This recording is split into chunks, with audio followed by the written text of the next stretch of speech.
Hello friends, logical English classes में आपका स्वागत है। आज की इस क्लास में वो देखेंगे कक्षा 10 का हिंदी देखने वाले हैं गोधिल्ली। उसमें हम लोग पढ़ेंगे नाखून क्यों बढ़ते हैं।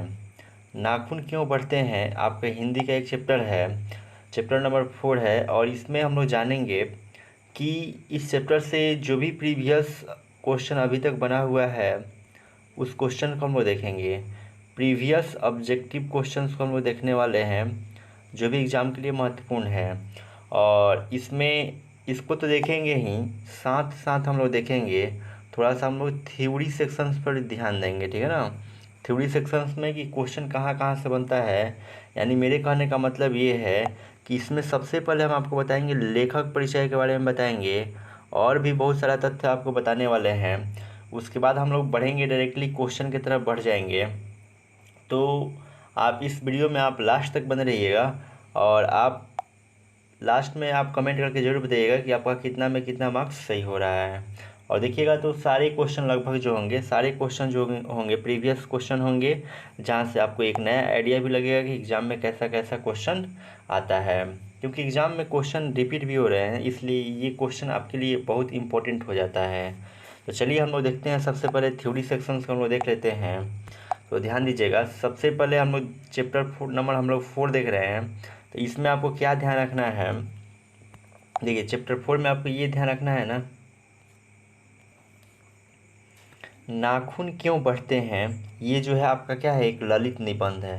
डायरेक्टली क्वेश्चन पूछ लेता है कि नाखून क्यों बढ़ते हैं, ये क्या है। तो याद रखिएगा ये कैसा निबंध है, ललित निबंध है। इस चीज़ को आप ध्यान रखिएगा। आगे देखिएगा, लेखक परिचय की अगर बात करते हैं तो ये नाखून क्यों बढ़ते हैं, इसके लेखक अगर नाम पूछा जाए तो क्या हो जाएगा, हजारी प्रसाद द्विवेदी।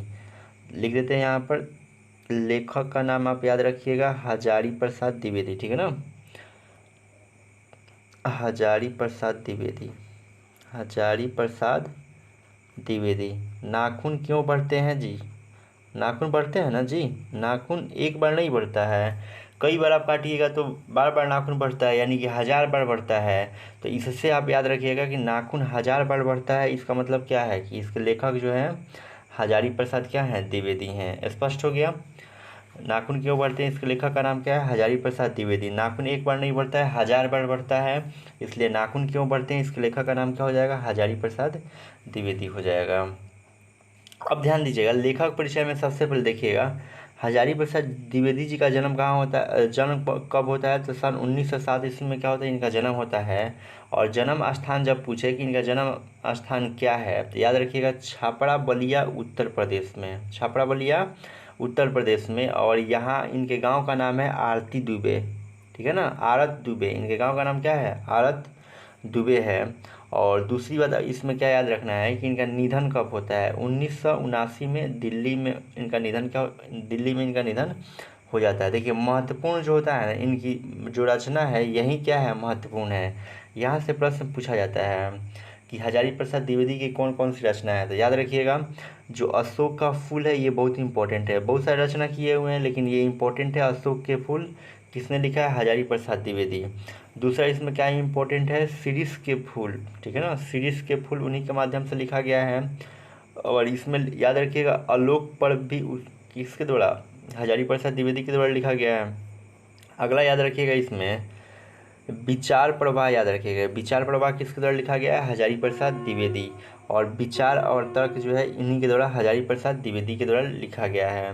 मतलब ये जो है ये डायरेक्टली पूछ लेता है, ठीक है ना, जिस पर टिक लगाया है ना वो डायरेक्टली एग्जाम में पूछा हुआ है। तो अब देखिएगा थोड़ा सा, ये तो प्राचीन भारत के कलात्मक विनोद भी लिखे हुए हैं, तो इस पर नज़र थोड़ा डालिएगा। अब यहाँ से हम लोग थोड़ा सा बात करते हैं, ये भी इनकी रचना है, मध्यकालीन बौद्ध का स्वरूप भी है और नाथ संप्रदाय है। तो यहाँ से आपको क्या ध्यान रखना है, आप अशोक का फूल तो अवश्य याद रखिएगा। उसके बाद शीरीष के फूल यश आप याद रखिएगा, पूछा जाता है। आलोक पर पूछा गया है, याद रखिएगा। भारत के प्राचीन भारत के कलात्मक विनोद, इसको याद रखिएगा क्योंकि ये कई बार रिपीट हुआ है एग्जाम में, ठीक है ना। अब देखिएगा थोड़ा सा, ये भी जो आप देख रहे हैं ना, पृथ्वीराज रासो, ये भी पूछा गया है, इन्हीं की रचना है। अनाम दास का पोथा, ये भी पूछा गया है, ठीक है ना। हिंदी साहित्य का आदिकाल, ये सब एग्जाम में पूछा हुआ है, ठीक है। उसके बाद बाणभट्ट की आत्मकथा, ये सब किसकी रचनाएं हैं? हजारी प्रसाद द्विवेदी की ही क्या है, रचनाएं हैं। तो इसको आपको याद रखना है। ऐसे तो बहुत सारी रचनाएं हैं, लेकिन आप इतना याद रखते हैं तो आपका काम निकल जाएगा। दूसरी बात ध्यान दीजिएगा, logical English by Bittu sir, मतलब यही चैनल है, ठीक है ना, इस क्लास का यही चैनल है। तो इस चैनल के माध्यम से आप बहुत हिंदी व्याकरण का भी वीडियो आपको मिल जाएगा, बायोलॉजी का भी आपको वीडियो मिल रहा है। तो यहाँ से सर्च करके आप कोई वीडियो आप आसानी से देख सकते हैं। आइए हम लोग देखते हैं आगे थ्योरी सेक्शंस में हम लोग देख लेते हैं। अब ध्यान दीजिएगा थोड़ा सा, यहाँ से आपको इम्पोर्टेंट मिलने वाला है जो डायरेक्टली एग्जाम में पूछा गया है। कहेगा कि आलोक पर्व, आलोक पर्व जो है किसकी रचना है जी? हजारी प्रसाद द्विवेदी की है आलोक पर्व रचना। इन साहित्य अकादमी पुरस्कार मिला है, आलोक पर्व उन्हीं की रचना है, हजारी प्रसाद द्विवेदी की। इसके लिए क्या मिला है उन्हें? साहित्य अकादमी पुरस्कार मिला हुआ है। ये क्वेश्चन कई बार एग्जाम में रिपीट हुआ है कि हजारी प्रसाद द्विवेदी जी को साहित्य अकादमी पुरस्कार जो मिला हुआ है किस रचना के लिए? तो आलोक पर्व के लिए मिला हुआ है।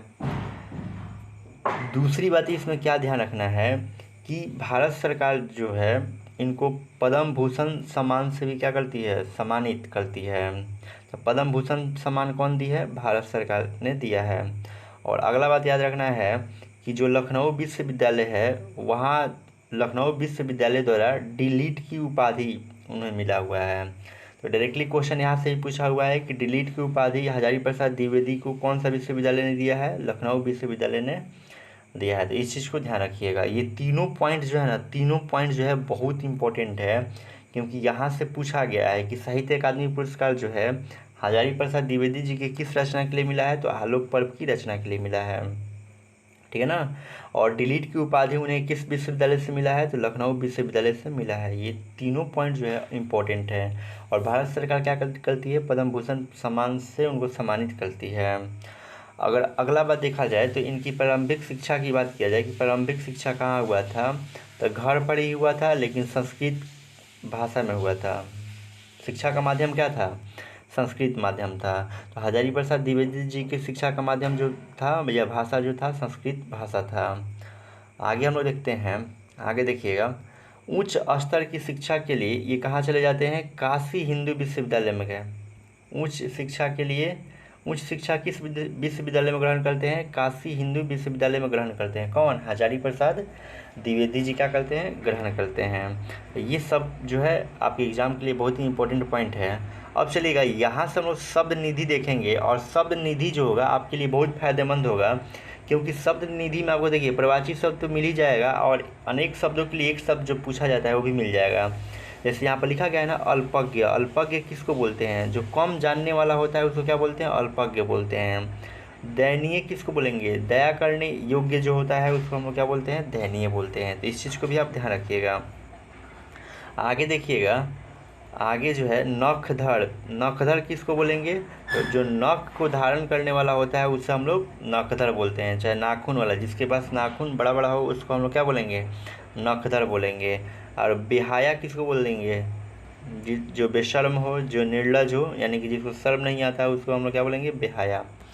आगे देखिएगा, आगे देखिए दंतावलंबी। दंतावलंबी का मतलब होता है कि दांत का सहारा लेकर जीने वाला। जो दांत का सहारा लेकर जीते हैं उसको हम लोग क्या बोलेंगे? दंतावलंबी बोलेंगे, ठीक है ना। असह्य का मतलब होता है न सहने योग्य को हम लोग क्या बोलेंगे? असह्य बोलेंगे। आगे देखिएगा, तकाजा का मतलब होता है मांग। तकाजा का मतलब होता है मांग। निर्बोध का मतलब ना समझ या नादान होता है। उसके बाद देखिए पार्श्वी वृत्ति। ये तो एग्जाम में डायरेक्टली पूछ लिया है कि पार्श्वी वृत्ति का अर्थ क्या है। याद रखिएगा, पशु जैसा स्वभाव या जो व्यवहार या आचरण होता है ना, उसी को हम लोग क्या बोलते हैं? पार्श्वी वृत्ति बोलते हैं। आप लास्ट तक जरूर बने रहिएगा, क्योंकि इसमें बहुत ही महत्वपूर्ण क्वेश्चन होने वाला है। जो सारे प्रीवियस क्वेश्चन होंगे वो आपके लिए भी क्या होंगे? बहुत महत्वपूर्ण होंगे। और आपको एक यहाँ से आइडिया भी लगेगा कि कैसा कैसा प्रश्न पूछा गया है। चलिए हम लोग थोड़ा सा और जानते हैं इनके बारे में। ध्यान दीजिएगा, इसको तो हम लोग देख लिए थे ना उच्च शिक्षा के लिए। अब देखिएगा थोड़ा सा आगे हम लोग देखते हैं। यहाँ शब्द निधि देख रहे थे ना, हाँ देखिएगा यहाँ पे वर्तुलाकार मतलब होता है घुमावदार या गोलाकार। वर्तुलाकार मतलब क्या होता है? घुमावदार या गोलाकार। अधोगामिनी का मतलब होता है नीचे की ओर जाने वाली जो नीचे की ओर जाती है उसको क्या बोलते हैं, अधोगामिनी बोलते हैं। ये इस पर ध्यान दीजिए। सहजात वृत्ति का मतलब जन्म के साथ पैदा होने वाली वृत्ति को या स्वभाव को हम लोग क्या बोलते हैं, सहजात वृत्ति बोलते हैं। तो अनेक शब्दों के लिए एक शब्द में पूछ सकता है कि जन्म के साथ पैदा होने वाली वृत्ति को हम लोग क्या बोलते हैं, तो इसको क्या बोलते हैं, सहजात वृत्ति बोलते हैं। आगे देखिएगा, अनुवर्तिता का मतलब होता है पीछे पीछे चलना। सर्वस का मतलब होता है सब कुछ। सर्वस का मतलब क्या होगा, सब कुछ हो जाएगा। और पूर्व संचित का मतलब होता है पहले से इकट्ठा या जमा किया हुआ। पूर्व संचित का मतलब पहले से इकट्ठा या जमा किया हुआ। चरितार्थ का मतलब होता है सतर्कता। क्या होता है, सतर्कता होता है। उसके बाद देखिए, आगे देखिए। अब देखिएगा, ये जो प्रश्न आप देख रहे हैं ना, ये पूछा हुआ है कि कामसूत्र रचना जो है किसने लिखा है। कामसूत्र किसकी रचना है, तो वात्स्यायन की रचना है। ध्यान रखिए, प्रश्न पूछा हुआ है कि कामसूत्र किसकी रचना है, तो वात्स्यायन की क्या है, रचना है। आगे देखिएगा, सिक्थक का अर्थ क्या होता है। सिक्थक का अर्थ क्या होता है, इसका अर्थ क्या होता है, मोम होता है। याद रखिए, ये सारा शब्द निधि से प्रश्न जो है पूछा गया है। आपको लग रहा होगा कि ये बकवास है ना, आपको हम कराएंगे ना, प्रीवियस क्वेश्चन कराएंगे, तो वहाँ से आपको आइडिया लगेगा कि कहाँ से प्रश्न पूछा जा रहा है, ठीक है ना। याद रखिएगा, सिक्था का अर्थ क्या हो जाएगा, आपका मोम हो जाएगा। आगे देखिएगा, नाखून का इतिहास कामसूत्र नामक पुस्तक में मिलता है। पूछ देगा कि नाखून का इतिहास किस पुस्तक में मिलता है, कामसूत्र नामक पुस्तक में मिलता है। और कामसूत्र नामक पुस्तक कौन लिखा है, वात्स्यायन लिखे हैं। याद रहेगा ना, तो इसको ध्यान रखिएगा। उसके बाद देखिएगा, आगे देखिए, प्रतन्न प्रतन्न मानव का अर्थ क्या होता है। प्रतन्न मानव का अर्थ होता है प्राचीन मानव, ठीक है ना। प्रतन्न मानव का अर्थ क्या होगा, प्राचीन मानव होगा, इसको भी ध्यान रखिएगा। उसके बाद आगे देखिएगा, गौड़ देश के लोग बड़े बड़े नखों को पसंद करते थे। आपसे डायरेक्टली क्वेश्चन पूछ लेगा कि किस देश के लोग बड़े बड़े नखों को पसंद करते थे। तो जो भी गौड़ देश के लोग थे ना, वो बड़े बड़े नाखून रखते थे। तो किस देश के लोग, गौड़ देश के लोग। अब देखिएगा, यहाँ डायरेक्टली क्वेश्चन पूछता है कि द्विवेदी जी ने किसको निर्लज अपराधी कहा है।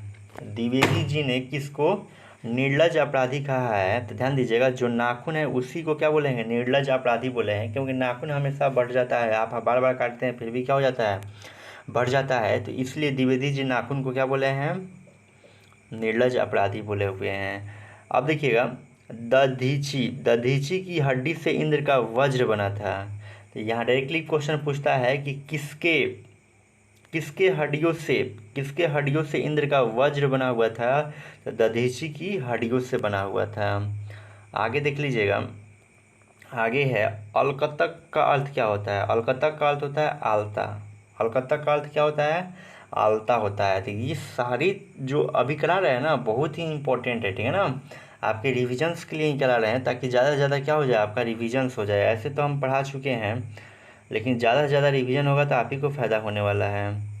अब देखिएगा, हम लोग थोड़ा सा डायरेक्टली हम लोग चलते हैं, आप क्वेश्चन की तरफ बढ़ जाते हैं। यहाँ से आप लास्ट तक बने रहिएगा और देखिए कितना प्रश्न का आंसर आप दे पाते हैं, यहाँ से पता चलने वाला है। और लास्ट में बताइएगा कि आपका कितना में कितना सही हो रहा है। चलिए ध्यान दीजिएगा, क्वेश्चन नंबर 1 जो है, नाखून क्यों बढ़ते हैं, इससे हम लोग सवाल कर रहे हैं। क्वेश्चन नंबर 1 है, नाखूनों का बढ़ना किसका प्रमाण है। नाखूनों का बढ़ना जो है किसका प्रमाण है, ये बताना है आपको। तो ध्यान दीजिएगा, नाखूनों का बढ़ना जो है पार्श्विक क्या है, वृत्ति। अभी बताए थे, नाखूनों का बढ़ना क्या है, पार्श्विक वृत्ति है, ठीक है ना। तो ये हो जाएगा आपका ऑप्शन नंबर डी हो जाएगा। चलिए दूसरा क्वेश्चन देख लीजिए। यहाँ दूसरा क्वेश्चन बोला हुआ है कि पुनर्वा शीर्षक उपन्यास किसकी रचना है।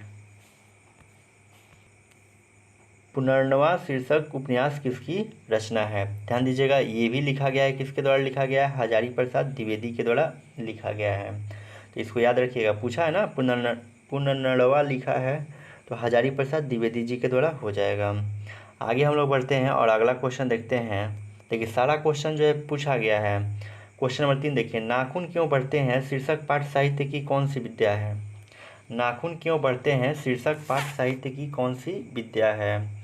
याद रखिएगा, ये जो है आपका ललित निबंध है। अभी थ्योरी में बताए थे ना, नाखून क्यों बढ़ते हैं, ये कौन सी विद्या हो जाएगी, आपका ललित निबंध हो जाएगा। अब देखते हैं अगला क्वेश्चन, देखते हैं। देखिएगा 4 नंबर क्वेश्चन देखिए। 4 नंबर क्वेश्चन कह रहा है कि गौड़ देश के लोग क्या पसंद करते थे। गौड़ देश के लोग क्या पसंद करते थे, हम लोग देखे थे ना, बड़े बड़े नखों को क्या करते थे, गौर देश के लोग पसंद करते थे, तो इस चीज़ को आप ध्यान रखिएगा। अगला क्वेश्चन देखिएगा 5 नंबर जो है, नाखूनों का बढ़ना मनुष्य की किस वृत्ति का परिणाम है? नाखूनों का बढ़ना मनुष्य की किस वृत्ति का परिणाम है? तो ध्यान रखिएगा, पाश्विक वृत्ति का परिणाम है। किसका परिणाम है नाखूनों का बढ़ना? पाश्विक वृत्ति का परिणाम है। चलिए अगला क्वेश्चन हम लोग देखते हैं, क्वेश्चन नंबर 6-7 देख लेते हैं। देखिए 6 नंबर कह रहा है कि लेखक हजारी प्रसाद द्विवेदी ने दयनीय जीव किसे कहा है? जो हजारी प्रसाद द्विवेदी थे वो दयनीय जीव किसको बोले हैं? अल्पज्ञ पिता को क्या बोले हैं? दयनीय जीव बोले हैं। तो इस चीज़ को आप ध्यान रखिएगा। अगला क्वेश्चन है, क्वेश्चन नंबर 7 है, कह रहा है कि प्रतन्न मानव का अर्थ क्या होता है? प्रतन्न मानव का अर्थ अभी बताया ना, प्राचीन मानव होता है। क्या होता है जी? प्रतन्न मानव का अर्थ क्या हो जाएगा? प्राचीन मानव हो जाएगा। चलिए अगला क्वेश्चन हम लोग देख लेते हैं। क्वेश्चन नंबर हम लोग देखेंगे 8 नंबर। देखिए क्वेश्चन नंबर कह रहा है कि नाखूनों का इतिहास किस पुस्तक में मिलता है? नाखून का इतिहास जो है किस पुस्तक में मिलता है? अभी बताए थे आपको, कामसूत्र में मिलता है। किस पुस्तक में मिलता है नाखून का इतिहास? कामसूत्र में मिलता है। और मेघदूत, मेघदूत भी क्या है? एक पुस्तक है। मेघदूत क्या है? एक पुस्तक है। ये किसके द्वारा लिखा गया है? कालिदास के द्वारा लिखा गया है। याद रखिएगा, मेघदूत पुस्तक जो है कालिदास के द्वारा लिखा गया है। चलिए अगले क्वेश्चन को देखते हैं, और अगला क्वेश्चन बहुत इंपॉर्टेंट है, 9 नंबर। देखिएगा, हजारी प्रसाद द्विवेदी ने डी.लिट की उपाधि किस विश्वविद्यालय से प्राप्त की? अच्छा क्वेश्चन है। डी.लिट की उपाधि जो थी ये हजारी प्रसाद द्विवेदी को मिला है, तो किस विश्वविद्यालय से मिला है यही बताना है। तो आपको बताया था कि लखनऊ विश्वविद्यालय से इनको मिला हुआ है, तो आंसर क्या हो जाएगा आपका? बी हो जाएगा। यानी कि हजारी प्रसाद द्विवेदी को डी.लिट की उपाधि कहाँ से मिला है? लखनऊ विश्वविद्यालय से मिला है। आई होप आपको सारा क्वेश्चन जो है आसानी से आप समझ रहे होंगे। कहीं पर भी दिक्कत होता है तो आप कमेंट सेक्शन में ज़रूर कमेंट करके लिखिए।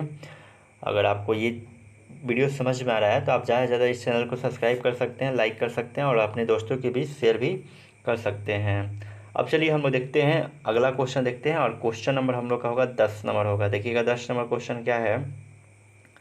10वां क्वेश्चन है, कह रहा है कि कहानी में चंद्राकार, त्रिकोण, दंतुल, वर्तुलाकार आकृतियों का संबंध मानव के किस अंग से है?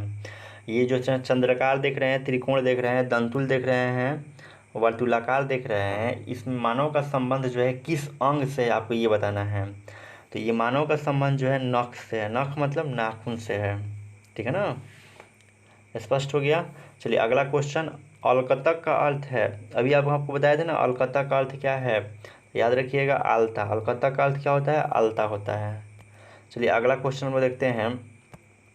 अगला क्वेश्चन है 12 नंबर, कह रहा है कि द्विवेदी जी को साहित्य अकादमी पुरस्कार किस रचना पर मिला था? मिला था ना द्विवेदी जी को, हजारी प्रसाद द्विवेदी जी को पुरस्कार मिला था, साहित्य अकादमी पुरस्कार मिला था, आलोक पर्व की रचना किया था ना, तो उसके लिए उन्हें मिला था। कहेगा कि आलोक पर्व किसकी रचना है? तो हजारी प्रसाद द्विवेदी जी की रचना है। और ये साहित्य अकादमी पुरस्कार मिला हुआ है किसकी रचना के लिए? आलोक पर्व पर रचना किए थे, इसके लिए मिला हुआ है। अब ये क्वेश्चन नंबर हम लोग 13 देखते हैं। कहेगा कि प्राचीन मानव का प्रमुख अस्त्र शस्त्र था, तो मानव का प्रमुख अस्त्र शस्त्र क्या था? तो ध्यान दीजिएगा, नाखून ही था उस समय। क्या था? नाखून ही था। स्पष्ट हो गया। अब चलिएगा अगला क्वेश्चन वो देखते हैं, फास्ट करने का हम लोग प्रयास कर रहे हैं। देखिए क्वेश्चन नंबर 14 देखते हैं, नाखूनों का बढ़ना किसका परिणाम है? नाखूनों का बढ़ना जो है किसका परिणाम है? तो ध्यान दीजिएगा, ये जो होगा मनुष्य की अंध सहजात वृत्ति है। ठीक है ना, सहजात क्या है? वृत्ति है। तो याद रखिएगा, मनुष्य की अंध सहजात वृत्ति क्या है? नाखूनों का बढ़ना है।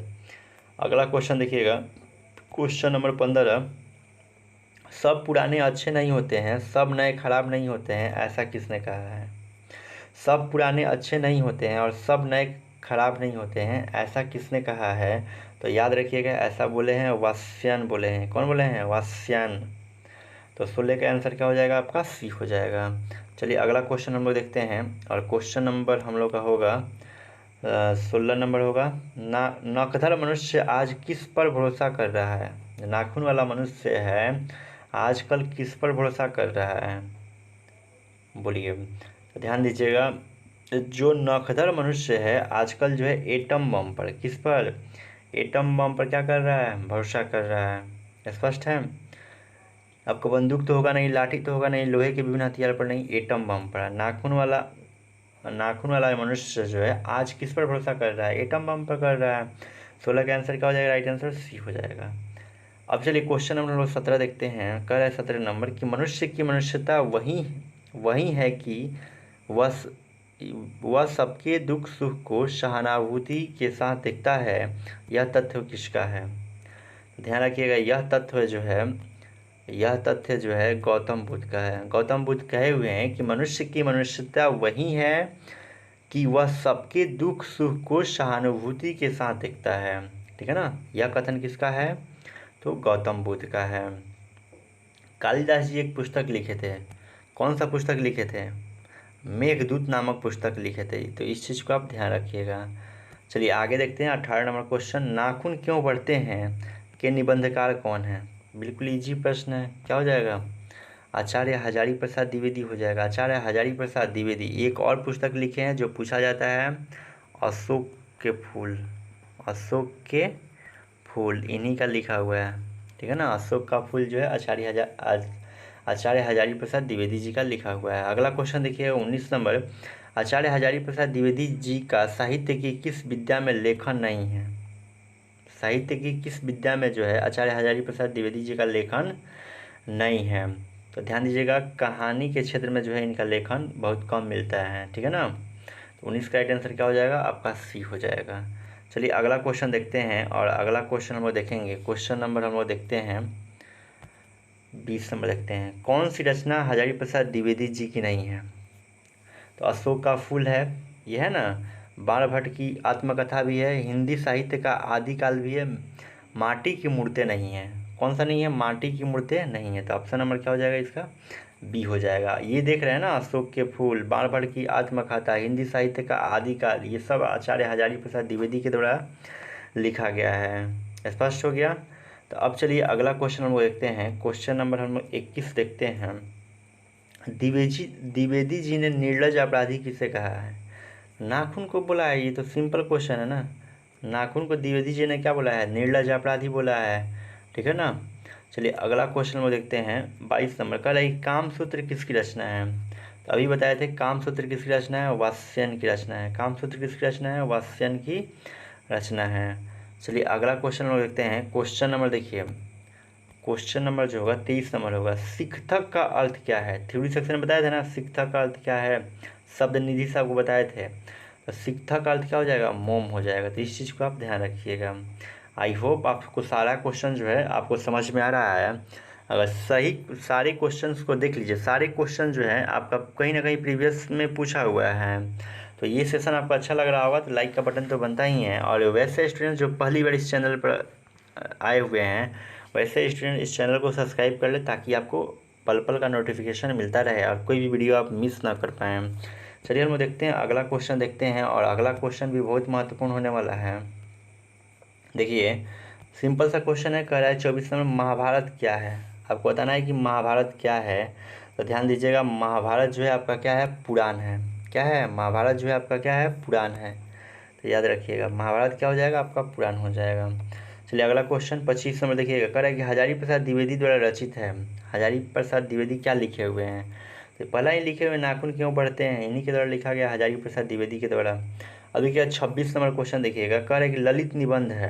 तो ललित निबंध क्या हो जाएगा? नाखून क्यों बढ़ते हैं, यही तो क्या है? ललित निबंध है। ठीक है ना? उसके बाद अगले क्वेश्चन की बात करते हैं, 27 नंबर की बात करते हैं। तो देखिए लिखा है, पुराने का मोह सब समय वांछनीय ही नहीं होता। पुराने का मोह सब समय वांछनीय ही नहीं होता।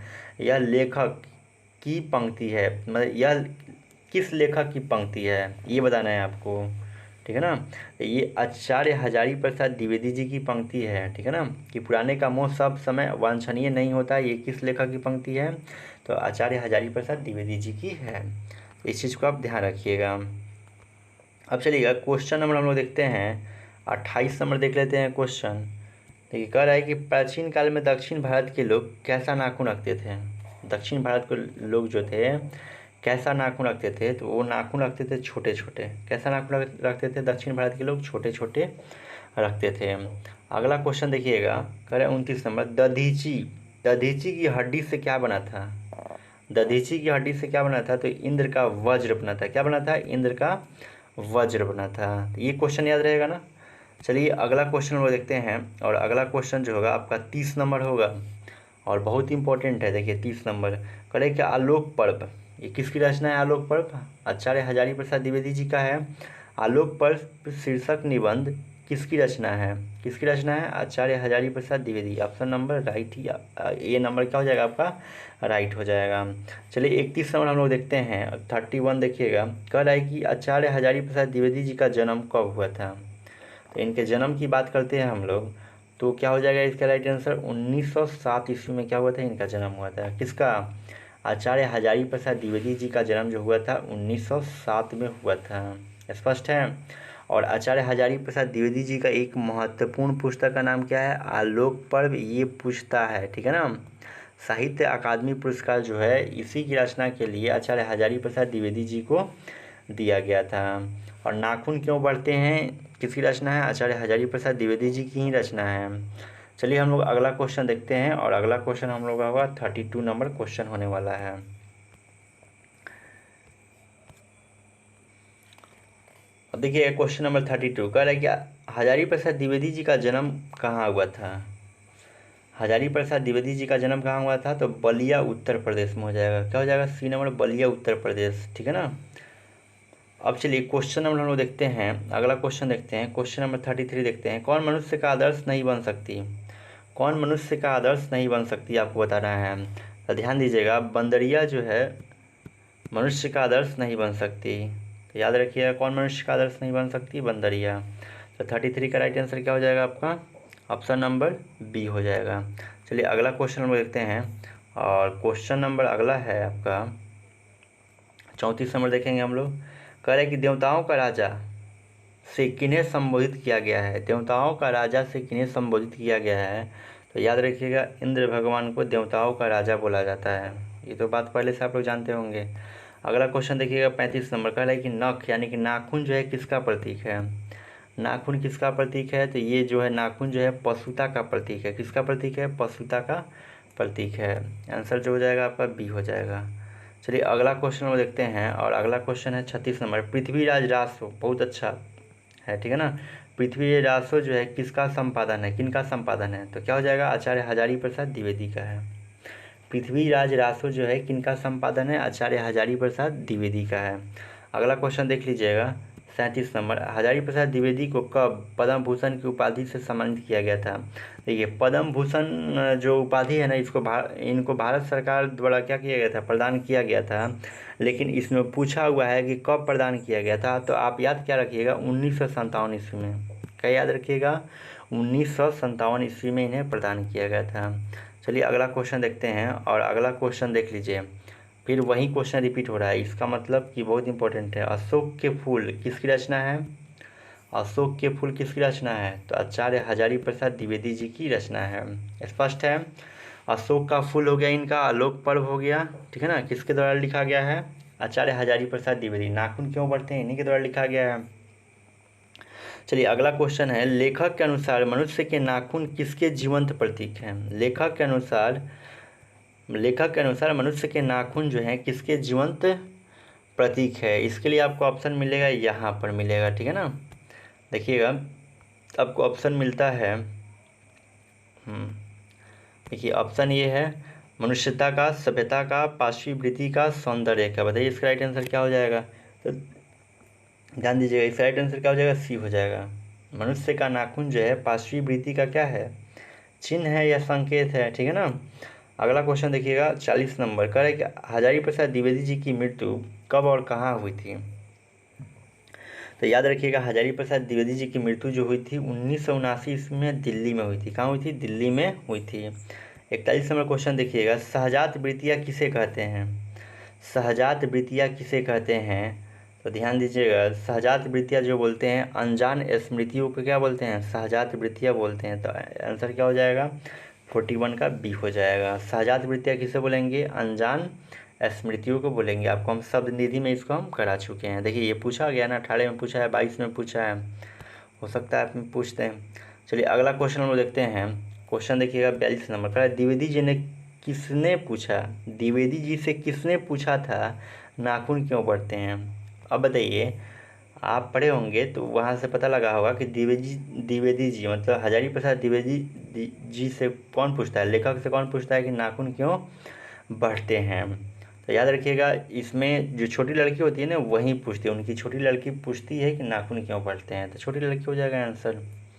अगला क्वेश्चन हम लोग देखते हैं, और क्वेश्चन नंबर हम लोग का होगा 43 नंबर। नाखून क्यों बढ़ते हैं, पाठ में बूढ़े ने सबसे बड़ी चीज़ किसे माना है। नाखून क्यों बढ़ते हैं, पाठ में बूढ़े ने सबसे बड़ी चीज़ किसे माना है। तो याद रखिएगा, प्रेम को माना है। किसको माना है, प्रेम को माना है, ठीक है। अब देखिएगा अगला क्वेश्चन हम देखते हैं, क्वेश्चन नंबर 44। किस देश के लोग बड़े बड़े नख पसंद करते थे। किस देश के लोग जो थे बड़े बड़े नाखून रखना पसंद करते थे। तो आपको बताए थे हम, गौड़ देश के लोग जो थे बड़े बड़े नाखून रखना पसंद करते थे। अगला क्वेश्चन समझिएगा, ये क्वेश्चन अब रिपीट होगा यहाँ से। देखिए 45 में, पुराने का मोह सब समय वांछनीय ही नहीं होता है। पुराने का मोह सब समय वांछनीय ही नहीं होता है, यह पंक्ति किस शीर्षक पाठ की है। किस शीर्षक पाठ से यह लाइन उठाया गया है। तो जाहिर सी बात है कि हम लोग नाखून क्यों बढ़ते हैं यहीं पढ़ रहे हैं, यानी कि इसी से उठाया गया है। नाखून क्यों बढ़ते हैं ऐसे उठाया गया है कि पुराने का मोह सब समय वांछनीय ही नहीं होता है। किससे उठाया गया है, नाखून क्यों बढ़ते हैं से उठाया गया है। अब देखिए, अनाम दास का पोथा, 46 नंबर, अनाम दास का पोथा उपन्यास लेखक की कृति किसकी है। तो क्या हो जाएगा, आचार्य हजारी प्रसाद द्विवेदी। अनाम दास का पोथा किसके द्वारा लिखा गया है, आचार्य हजारी प्रसाद द्विवेदी का। अशोक का फूल किसके द्वारा लिखा गया, आचार्य हजारी प्रसाद द्विवेदी का। आलोक पर्व किसके द्वारा लिखा गया, आचार्य हजारी प्रसाद द्विवेदी का। नाखून क्यों बढ़ते हैं किसके द्वारा, आचार्य हजारी प्रसाद द्विवेदी के द्वारा। तो इस चीज़ को आप ध्यान रखिएगा। अगला क्वेश्चन देखिएगा, क्वेश्चन नंबर देखिएगा 47। कौन नाखून को जिलाए जा रहा है। कौन नाखून को जिलाए जा रहा है। तो ध्यान रखिएगा, प्रकृति। नाखून को कौन जिलाया जा रहा है, तो क्या हो जाएगा, प्रकृति हो जाएगा। स्पष्ट है। अगला क्वेश्चन देखिएगा 48 नंबर। अनाम दास का पोथा साहित्य की किस विद्या की रचना है। अनाम दास का पोथा साहित्य की किस विद्या की रचना है, ये आपको बताना है। तो याद रखिएगा, उपन्यास है। क्या है, अनाम दास का पोथा जो है एक क्या है, उपन्यास है। याद रहेगा ना, अनाम दास का पोथा क्या है, आपका एक उपन्यास है। चलिए अगला क्वेश्चन हम देखते हैं। क्वेश्चन नंबर हम लोग देखेंगे 49, पहले देख लेते हैं। देखिए 49 क्या कह रहा है कि असुरों के पास नहीं थी। असुरों के पास क्या नहीं थी, तो याद रखिएगा, लोहे के अस्त्र जो थे असुरों के पास नहीं थे। याद रहेगा ना, लोहे के अस्त्र जो थे असुरों के पास नहीं थे। तो आपका राइट आंसर क्या हो जाएगा, डी हो जाएगा। चलिए हम लोग देखते हैं 50 नंबर, थोड़ा देख लेते हैं। कह रहा है कि कालिदास की ललित योजना, कालिदास की ललित योजना किनकी रचना है। जो कालिदास की ललित योजना है ये किसकी रचना है, तो ये जो है रामविलास शर्मा की है। सॉरी, ये रामविलास शर्मा की नहीं होगी, ये किसकी होगी, आचार्य हजारी प्रसाद द्विवेदी की होगी। किसकी होगी, आचार्य हजारी प्रसाद द्विवेदी की हो जाएगी। स्पष्ट है।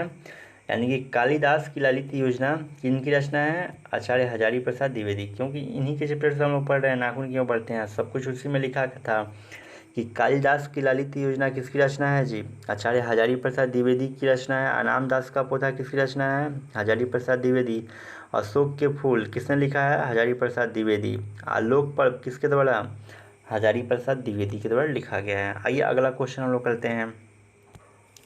और अगला क्वेश्चन देखिएगा, बोला है 51 नंबर। गौतम बुद्ध ने कहा था कि मनुष्य की मनुष्यता है।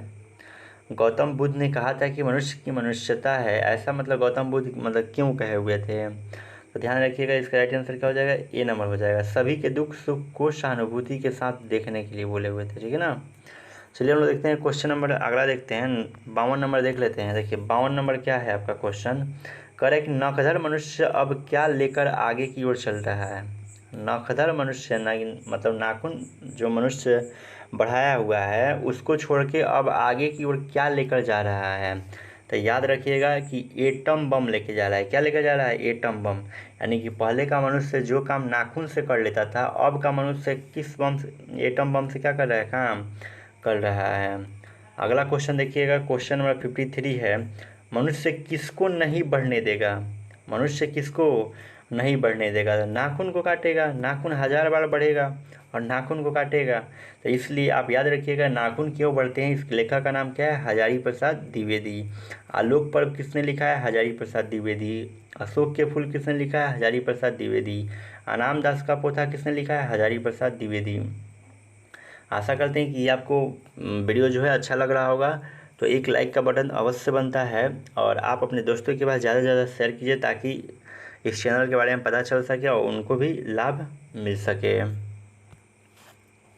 और वैसे स्टूडेंट जो इस चैनल पर अभी तक न्यू हैं और इस चैनल को सब्सक्राइब नहीं किए हों वो कर लीजिए सब्सक्राइब, ताकि आपको बायोलॉजी का वीडियो मिले, इंग्लिश का भी आपको वीडियो सबसे पहले मिल जाए। और आप कमेंट करके ज़रूर बताइएगा कि आपका 53 क्वेश्चन में देखे थे ना, 53 क्वेश्चन में आपका कितना राइट हुआ है। तो चलिए मिलते हैं अगले वीडियो में, आपके एक कमेंट के बाद मिलते हैं, लेकिन कमेंट करना ना भूलिएगा। तब तक के लिए thank you, best of luck.